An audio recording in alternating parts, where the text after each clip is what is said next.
having my spleen removed in Lowell, Massachusetts.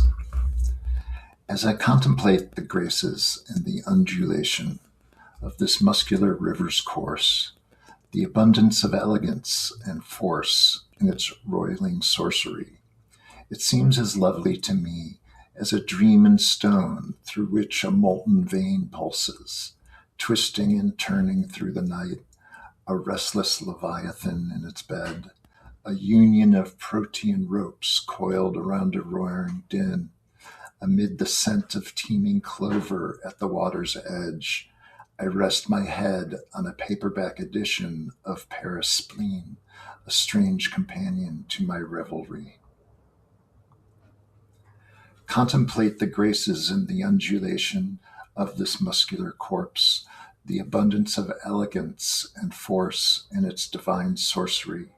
The temptations of my pet hermaphrodite no longer get me through the night, but I must read instead the necromancer's Bible in my worm-infested bed.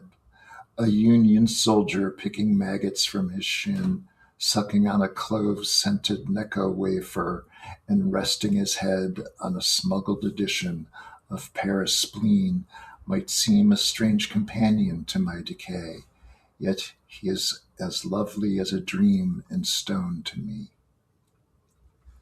My hermaphrodite, says Grace over the table, a piece of muscle stuck between her teeth, the source of my temptation. I must read Paris Spleen by Baudelaire someday. I have seen his gravestone, his muted corpse food for maggots underneath, no longer restless or clever, but teeming among the stones.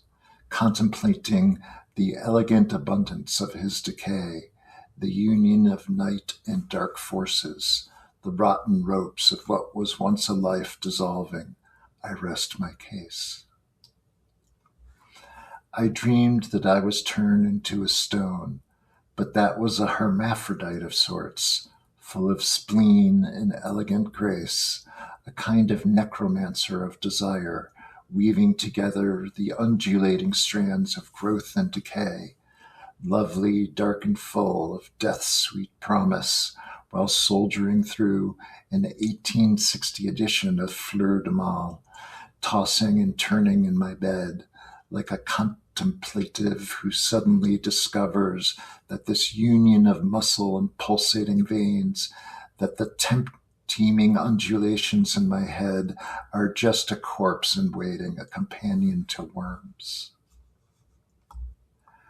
My reverie is interrupted by the smell of clove, some fin de siècle type smoking one of those horrible sticks, feigning decadence the way a soldier might pretend to be wounded to escape death.